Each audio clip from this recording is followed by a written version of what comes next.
BHK flat 842 ఎస్ఎఫ్టీలో 59 లక్షలు మాత్రమే. Kompally Oakridge international school కి 5 నిమిషాల దూరంలో. పోటీ చేయబోతున్నారా? నాకు రాజకీయాల్లో వాళ్ళకి ఎంత ఇంట్రెస్ట్ లేదండి. రాజకీయాల్లోకి వచ్చేది పోటీ చేయాలని ఏం లేదు.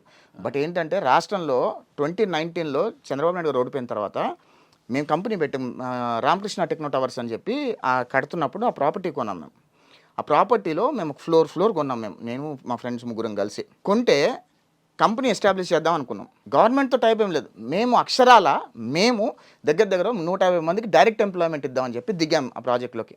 దిగిన తర్వాత జగన్మోహన్ రెడ్డి వచ్చిన తర్వాత అది మొత్తం క్యాన్సిల్ చేశాడు.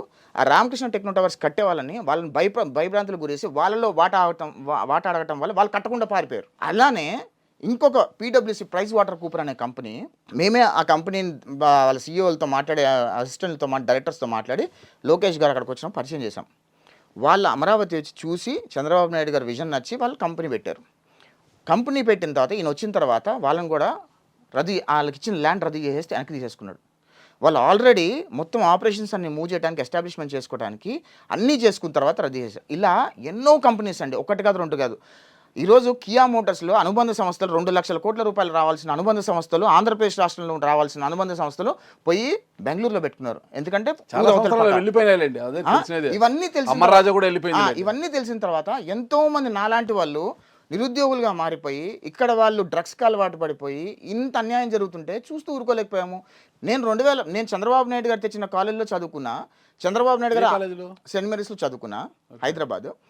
చంద్రబాబు నాయుడు గారు పెట్టిన కంపెనీలు అంటే ఆయనకు హయాంలో వచ్చిన కంపెనీలో పనిచేశా, విప్రోలో పనిచేశా. తద్వారా నేను విదేశాలకు వెళ్ళాం. ఓకే, అలానే మాలాగానే అందరూ చదువుకోవాలి, అందరికీ ఆపర్చునిటీస్ రావాలి అనుకోవడం తప్ప అదే అనుకొని అదే చేశాము. ఇలా చేయడం తప్పు అని చెప్పే ప్రయత్నం చేశాం. మేము ఏ రోజు కూడా జగన్మోహన్ రెడ్డిని ఈవెన్చువల్గా ఉగ్రవాదం ఎప్పుడన్నామంటే 2022లో ఎప్పుడైతే ఒక ఇన్సిడెంట్ అయిందో ఆ ఇన్సిడెంట్ గురించి అన్నాం. అప్పుడు ముందు వరకు కూడా మేము క్లియర్గా చెప్పేవాళ్ళం, జగన్మోహన్ రెడ్డి గారనే మాట్లాడేవాడిని, మిస్టర్ ముఖ్యమంత్రి అని మాట్లాడేవాడిని, మిస్టర్ జగన్ అని మాట్లాడేవాడిని. Okay, there was always a respect there. But 2022లో ఆయన కొన్ని పరిణామాల వల్ల ఎప్పుడైతే మా ఇళ్ళ మీద దాడి చేయడం మొదలు పెట్టాడు, ఎప్పుడైతే మా ఇళ్ళ మీద దాడి చేశాడు, మా ఇంటి మీద దాడి జగన్ గారు దాడి చేశారు అంటే జగన్ గారు దాడి చేయాల్సిన సజ్జల రామకృష్ణ ఆఫీస్ నుంచి వచ్చి దాడి చేశారు. వాళ్ళు చెప్పిన మనుషులే. అంటే జగన్ గారు దాడి చేశారని అడగద్దండి మీరు. జగన్ ప్రభుత్వంలో జరిగింది ఏది కూడా జగన్మోహన్ రెడ్డి తెలిసి జరుగుతుందా తెలియ జరుగుతుందా అని నాకు అనవసరం.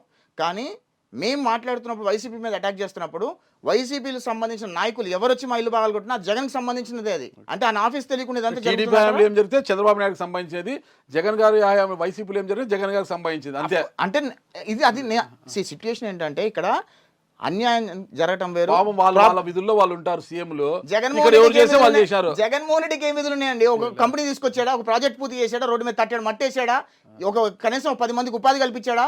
ఏం చేశాడు జగన్మోహన్ రెడ్డి? ఏం పనులు ఉన్నాయి జగన్మోహన్ రెడ్డికి? 5 సంవత్సరాలు ఏం చేశాడు? 14 లక్షల కోట్ల రూపాయలు అప్పు చేశాడు జగన్మోహన్ రెడ్డి. ఏం చేశాడు? 14 లక్షల కోట్ల రూపాయలు అప్పు చేసి ప్రాజెక్ట్ పూర్తి చేశాడా? 1.5 కోట్ల రూపాయలు పేద ప్రజలు పంచానన్నాడు, సరే పంచాడు. మిగతా 8 లక్షల కోట్లు ఎక్కడ పోయినాయి? ల్యాండ్ మీద 2,60,60 కోట్లు అన్నాడు అనుకుంటా.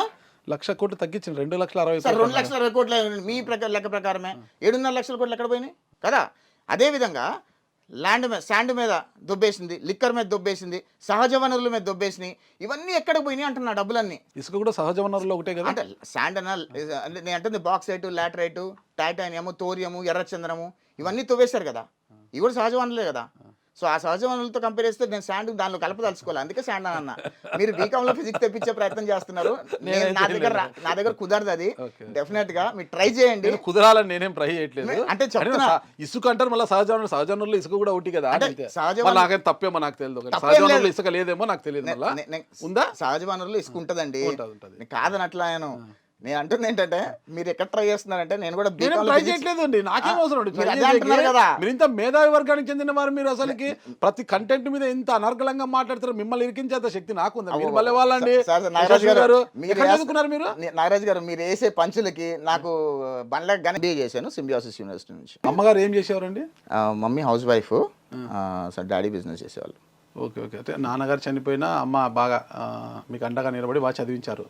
నాన్నగారు లాస్ట్ 10 years బ్యాక్ చనిపోయారు. అదే మేము సెటిల్ అయిన తర్వాత చనిపోయారు. పెళ్ళైన తర్వాత చనిపోయారు. ఓకే. మరి తమ్ముడిని కూడా అమెరికాకి తీసుకోకుండా వ్యాపారం? తమ్ముడు ఇక్కడ బిజినెస్ చేస్తున్నాడు, తనకి సర్వీస్ సెంటర్ ఉంది. ఓకే. ఆల్మోస్ట్ మంచి he's well settled. Well set మీకన్నా బాగా సిటీలో ఇక్కడ డబ్బు మాకన్నా గొప్ప ఉద్యోగపరంగా సెటిల్ అయిపోయారు, పొలిటికల్ గా సెటిల్ అయిపోయారు. నేను పొలిటికల్గా ఏం సెటిల్ కాలేదు. సుమన్ టీవీలో మీ పర్సనల్ అండ్ బిజినెస్ ప్రమోషన్స్ కోసం కింది నెంబర్కి కాంటాక్ట్ చేయండి.